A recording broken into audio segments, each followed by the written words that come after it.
use this time to reach out to professionals and get the help that you need. Multitasking is a complete fallacy. Our brain is not capable of multitasking. It is rapidly switching from one to another. Moving on, I would want to ask, how can we seek help from counselors or like life coaches during COVID times? During these times, it would be mostly the virtual sessions, right? So these virtual sessions are effective or not? Yeah. Again, I will say the answer can be both ways. जैसे कि मैंने पहले बोला था, in a way, it reduces the stigma of having to, make an appointment, go visit something. It's so much easier to sit in your house and just it also takes less time, ना? कि अभी 2 meeting के बीच में मुझे 1 घंटा है और ये मेरा अपॉइंटमेंट का टाइम हुआ, तो बीच में कोई कम्यूट का टाइम, वेटिंग रूम का टाइम, ऐसा सब कुछ भी नहीं है. And nobody needs to know then that you're seeking help. That's one side of it. On the other side, ऐसे मेरे इतने सारे clients हैं, उल्टा मैं अपने clients के सोफे पे बैठ के आप लोगों से बात कर रही हूँ आज. Okay, so for a lot of people, they feel कि I miss that human connection. I miss that I can sit face to face with Sandhya. They're like, Sandhya, kab khulega? When can we come and see you in person? My heart goes out to them. Because the fact is that we do want that human connection, and when we are physically in the same space, it does, I do know that people will feed off of my energy as well, and just like I said, this neural pathway that gets created, but you can easily create it like this as well. It's less than ideal, but that's the other fallacy that we have, कि सब कुछ perfect होना चाहिए तभी हम लोग कर पाएंगे कुछ. Life is never perfect. Life is always messy. If you can accept that, then say that, okay, let me take the messy session. It is better than no session.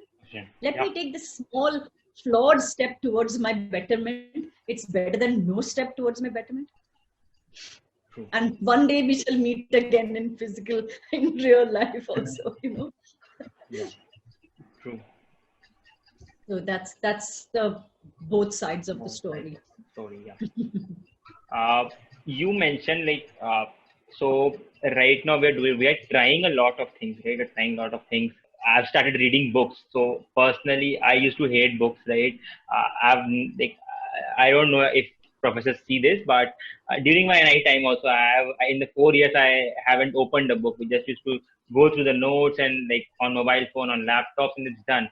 So in these new times, I'm trying new things. I've tried reading books on leadership, right? We're trying different things. For some of us, we often watch Netflix maybe or some other streaming time video, some online shows, TV shows, n number of things, right? We think we are actually getting a lot of benefit from this. We are rejuvenating ourselves after taking a break, watching a Netflix, maybe binge watching sometimes, because we all have work now, a bit of this, a bit of that, right? So whenever we get time, we use a weekend to completely watch straight for 6 hours, maybe 4 hours, maybe, right? So how is it affecting me in my health, or anyone who's watching this, who's binge watching actually? Because I've read somewhere it's not good for health, but we do that anyways, right? Because we don't know the impact of it. We know it's bad, but not how bad, right? We know pizza is a bad, but once a month it's okay, right? So, but we cannot try a poison once a month, right? Because we know the impact it's creating, right? So that's why. So what is the impact this binge watching, or maybe something like these, the unusual habits, getting late till night, right? We are engineers. Our day starts at 11 p.m. Our day starts at 1 p.m., right? So these things happen to us. So how is it affecting, and how changing this is going to impact maybe our sleep hours or binge watching, things like this? Yeah. I will start by saying one thing, which is that somebody had asked me a question once: is there one miracle cure or one superfood in the world? Science-based, not media-based or celebrity-based. And I said, if there is one miracle drug on this planet, it is sleep. Okay. Having good sleep, and science, I'll be the first to say that science knows very little about what's actually going on in our brain. We're only just able to study these things now with in the last 10 years. And although we have been sort of trying to observe and trying to understand it better, why, if you ask yourself the question, why do we spend 1/3 of our lives dormant, right? 8 hours in a day, why are we doing nothing? Can you imagine? And we have all these productivity gurus say, you need just 4 hours of sleep. You can get up at 5 a.m., 4 a.m. I have two clients who come to me after working with the productivity guru to de-stress from the productivity guru because they are falling apart. Okay. So, Right. so Yeah. sleep is the miracle drug. That's one part of it. The second part of it is that we are actually not, think of who we are as human beings, as animals, okay, or even as cavemen. We have actually not evolved very much in the last 50,000 years. Even when we moved to an agrarian society, for example, ऐसा था कि we used to work in the daylight hours. When the sun started setting, we start getting secretion of certain hormones, primarily melatonin, which is telling our body to slow down. Brain is slowing down. Now we're feeling sleepy, and then we want to go to sleep. What happened was, with the industrial age, all of this changed because the machines had to run, factories had to run 24/7. So that's when we came to the shifts. That's when we came to the working through the night and keeping an artificial light came where we could actually stay up. And that also started to mess with these natural cycles of our body. Okay. Now, in fact, the 9 to 5, with I think Henry Ford brought in, was actually like a welfare measure that you guys are, 12 hours, 16-hour days was killing us. So let's make it 9 to 5. But even that in a way is like an artificial imposition. It's not anything that comes naturally to us. So the more we are out of, now each of us is, the other thing is that we're all unique as individuals. We also know scientifically that there are some people who genuinely can get by with just like 4 hours of sleep. Okay? But that is a very small, minuscule of the population. We need to remember that also. As younger people, we can probably get by, but we know now that there is an accumulation of certain amyloid proteins in our brain which needs certain number of hours of sleep for our brain to get washed out and for this to go away. We also, as a 20-year-old or as a teenager, we're not thinking that, my God, this slow buildup of all of these proteins is actually going to contribute to Alzheimer's when I'm 56, 65? It's very hard for us to perceive a future threat. Okay?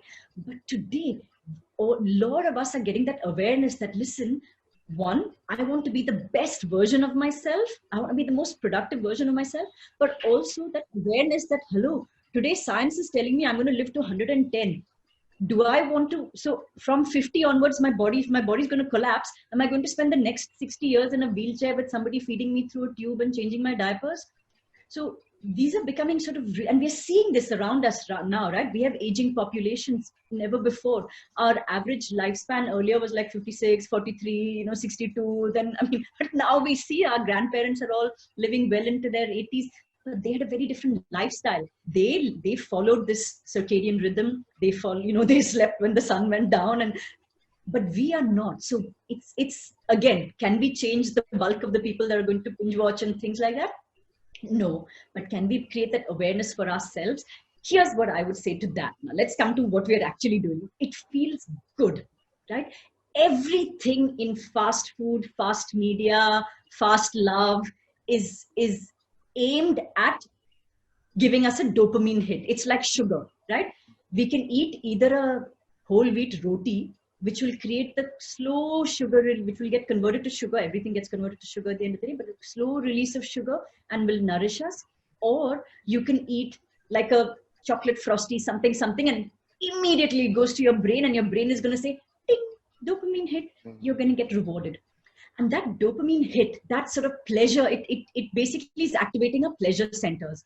So two things are happening. One, instant gratification we're getting.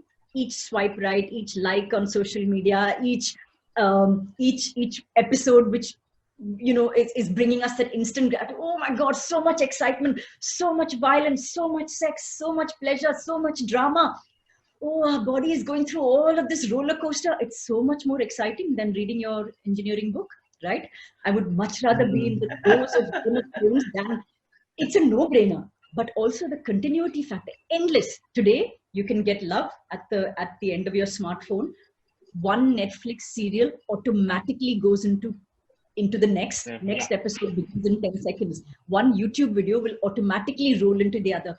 So your brain is saying that, it's like you're a patient in bed being fed sugar through an IV drip, and you're being, just be aware that you are the product that is being, you are the one that they're making money off of. Somebody is making money off of you, and you are the experimental lab rat. When you see yourself like that, suddenly tell yourself, oh, is it that I got this service so cheap? No, darling, you are the product. You are the one that they are studying. That's how they are making much more money. That's why you're getting this product for free, or you're getting it for $50 or whatever it may be. Then suddenly you're not going to feel so good about it. Also, we get neutralized. Just to give you an example, when you guys have girlfriends, which I'm hopeful you will get, if you see your girlfriend 24/7, you both work together, you're also going out together, then you're chatting together late at night, jo bhi hai. After a while, that same girlfriend will become the biggest boj on your life. She'll be like so irritating, so this thing, so this, we see this happen often with like married couples, right? Why do they become so boring? So much exposure to each other. She goes home for 2 weeks to her grandparents' house and then comes back. My God, she's the most beautiful girl in the world. I missed you. So, because there is that separation that's been created, we are able to we are contacting again anew. So the same thing with pizza. You take a pizza, again, science has told us like the first 3 bites will give you the maximum dopamine hit. After that, it is just habit, it is just greed, it is just mindless consumption. Do you need that pizza to make you happy? No. But marketing has told you, please supersize this, double, extra cheese, and on top of that, this, that. Now you can get. Are they idiots to tell you buy 18-inch ka pizza for the price of a 12-inch? Are they idiots to tell you that? No. They will be doing it if they're making money out of it. True. Still be 10 rupees more expensive, maybe. But who's the one who's going to pay the biggest price for it? It's not you paying the. It is you paying the price with your health for it, right? True. So hum bakra banate hain, and that's it. Now what do you do now, right? How are you going to tell something? So I will say for that, and this again the productivity gurus are going to hate me for this, but I will say aisa nahi ki cold turkey, I'm going to stop everything, kal se sab kuch band, no pizza, no sugar, no this, I'm going to stop Netflix. You will make yourself miserable. And without these pleasures, we are rats at the end of the day. We are pleasure seeking creatures. So, but what we want to do is we give ourselves small doses of happiness. One is that pick one change at a time. Don't say and I'm going to start exercising also, and I will stop eating junk also, and I will stop watching Netflix, and it's our brain. We're not Superman. Pick one small change at a time. The other thing I will say is, despite your best intentions, you've suddenly caught yourself and it's like, oh my God, my half hour that I promised myself has become 4 hours. Do the next best thing. Chalo, ho gaya. Don't judge yourself. Do the next best thing. Acha, today I watched 4 hours. Tomorrow at 3 hours, I'm going to set an alarm. When that alarm comes, or best, like you have so many devices now that will automatically switch off. My social media, everything is, first of all, I've got no notifications on my phone. Use technology technology is not the devil. It's not, you use it to your benefit. It can be, you can be the master of it, or it can be the master of you. By all means, go ahead, order a pizza, have that one slice. Again, if you're not struggling with your weight, if you're having it once in 3 months or something like that, have one slice, have 2 slices, freeze the rest, give it to somebody, give it to the watchman in your building. The joy you will get from doing these sort of things. It's the incremental value of the joy you will get from eating that pizza. You start doing these little experiments, and you'll see that there is no comparison. So it's literally that, that's what we call mindfulness. So jo bhi hai, mindfulness usi ko bulate hain, that your mind is present. But then equally, how does the media work to make your mind absent?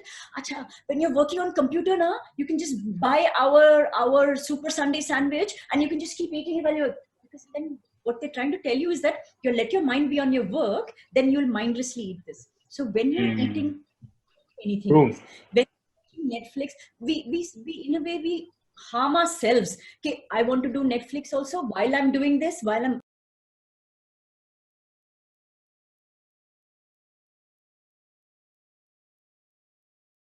you ask somebody who's multitasking through a show, an episode, they will not even remember the details of the episode. And if they were multitasking it while they were on a conference call or something like that, neither are they present at the conference call, neither are they present for their show. I will say, please let your enjoyment be complete when you're having that slice of pizza. Nobody disturb me. I am enjoying my slice. No kids are going to come near me. No phone call, no nothing. Because boss, I want to enjoy my pizza. And in that one piece of slice of pizza will give you so much joy than doing everything at 10%.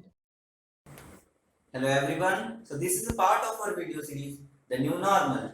Make sure to hit the like button, do share it and subscribe to our channel for more updates. Please hit the bell icon to never miss an update from Avsar.life. Also, let us know in the comment section below how you felt about it. Till then, take care, stay safe.